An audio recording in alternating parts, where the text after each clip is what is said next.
வணக்கம். இன்றைக்கி நாம் சாதத்து கூட சேர்த்து சாப்பிட்றதுக்கு காய்கறி இல்லாத பிளெயின் சாம்பார் புளி சேர்த்து தான் செய்ய போகிறோம். ஆனால் இந்த சாம்பார் சாதத்திற்கும் மற்ற டிஃபன் ஐட்டத்துக்கு கூடயுமே ரொம்ப ஒரு பெஸ்ட் காம்போவாக இருக்கும். Hello viewers, welcome to காப்பியாஸ் village kitchen. இன்றைக்கி நான் ஒரு அரை கப்பு போல் பாசிப்பருப்பு, அரை கப்பு போல் ரேஷன் துவரம் பருப்பு எடுத்துருக்கிறேன். நீங்கள் துவரம் பருப்பு எதுனாலும் எடுக்கலாம். ஆனால் கண்டிப்பாக பாசிப்பருப்பு சேர்த்து செய்யும்போது இந்த சாம்பாரோடைய டேஸ்ட் ரொம்ப நல்லாயிருக்கும். பாசிப்பருப்பு பெரிய பெரிய பாசிப்பருப்பு சாம்பார் வைக்கிறதுக்கு அவ்வளோ சுவை இருக்காது. அப்படியே நீங்கள் வைக்கிறீங்கன்னா ப்ரெஷர் குக்கரில் சேர்க்காமல் தனியாக அவிச்சு எடுத்துக்கோங்க. விரிகிற அளவுக்கு அவிச்சிங்கன்னா போதும். இல்லைன்னா அது ரொம்ப கழக்கழன்னு ஆகிடும். இதற்கு 2 கைப்பிடி சின்ன வெங்காயம் எடுத்துருக்கேன், 4 பச்சை மிளகாய், ஒரு 3 தக்காளி நறுக்கி வச்சுருக்கிறேன். நீங்கள் இந்த பருப்பு அளவீடு கூட்டி குறைச்சி எடுத்துக்கலாம். ஒரு துண்டு கட்டி பெருங்காயம், கட்டி பெருங்காயம் இல்லைன்னா தூள் பெருங்காயம் தாளிக்கும் போது சேர்த்துக்கோங்க. கொஞ்சம் மஞ்சள் தூள், 2 டேபிள் ஸ்பூன் சாம்பார் பொடி இல்லைன்னா குழம்பு பொடி. இது கூட கொஞ்சம் உப்பு சேர்த்து ஒரு 4 கப்பு போல் தண்ணீர் சேர்த்துருங்க. இந்த பாசிப்பருப்பு நாட்டு பாசிப்பருப்பாக இருந்தால் அது சுவை சாம்பாருக்கு ரொம்ப கூடுதலாக இருக்கும். இந்த பாசிப்பருப்பில் தான் நமக்கு சாம்பார் சுவையே இதுக்கு கிடைக்கும்.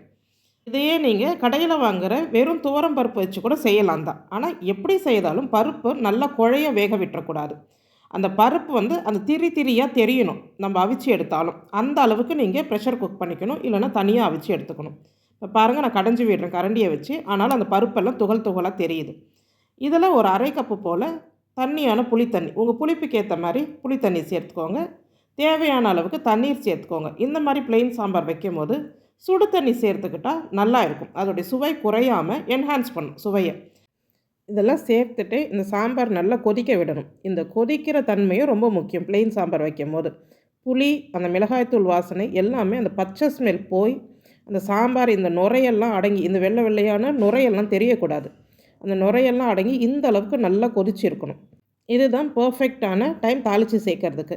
நாம் இதை நல்லா கொதிக்க விடாமல் விடுறதுனால தான் இந்த பிளெயின் சாம்பார் சில நேரம் நம்மளுக்கு சாப்பாட்டுக்கு பிடிக்காமலே போகுது. இந்த சின்ன சின்ன டிப்ஸ் எல்லாம் ஃபாலோ பண்ணிங்கன்னா இந்த பிளெயின் சாம்பாருமே ரொம்ப சுவையாகவே இருக்கும். இப்போ தாளித்து சேர்த்துட்டு கடைசியாக ஒரு பொருளும் கூட சேர்க்க போகிறோம். 2 டேபிள் ஸ்பூன் எண்ணெய் சேர்த்து கொஞ்சம் கடுகு, ஒரு காஞ்ச மிளகாய், கொஞ்சம் சோம்பு, 2 மிளகு சேர்த்துருங்க. நான் சின்ன வெங்காயம் சேர்த்து தான் தாளிக்கிறேன். நீங்கள் பெரிய வெங்காயமாக இருந்தால் நல்லா நீல வாக்கில் நறுக்கி நல்லா வதக்கிடலாம். வெங்காயம் 3/4 வாசி நல்லா வதங்கிடணும். கடைசியாக கருவேப்பிலை சேருங்க. கருவேப்பிலையை ஆரம்பத்திலே எண்ணெயில் போட்டுறாதீங்க. சேர்த்து இதை ஒரு டாஸ் பண்ணிவிட்டு நம்ம சாம்பாரில் சேர்த்துடலாம். இப்படி தாளித்து சேர்க்கும் போது அந்த மனம் நல்லா இருக்கும். கட்டி பெருங்காயம் இல்லாதவங்க இந்த ஸ்டேஜில் பெருங்காயத்தூள் சேர்த்து வதக்கிடலாம். இப்போ இதில் ஃபைனலாக 1 டேபிள் ஸ்பூன் நெய் சேர்க்க போகிறோம். இந்த பிளெயின் சாம்பாரில் கடைசியாக இந்த நெய் சேர்க்கிறது இதோடைய அரோமா, அதோடய ஃப்ளேவர் ரெண்டுமே என்ஹான்ஸ் பண்ணி கொடுக்கும். அந்த பிளெயின் சாம்பார், காய்கறி இல்லாத சாம்பார்ன்ற எஃபெக்ட் கொஞ்சம் கூட தெரியாது.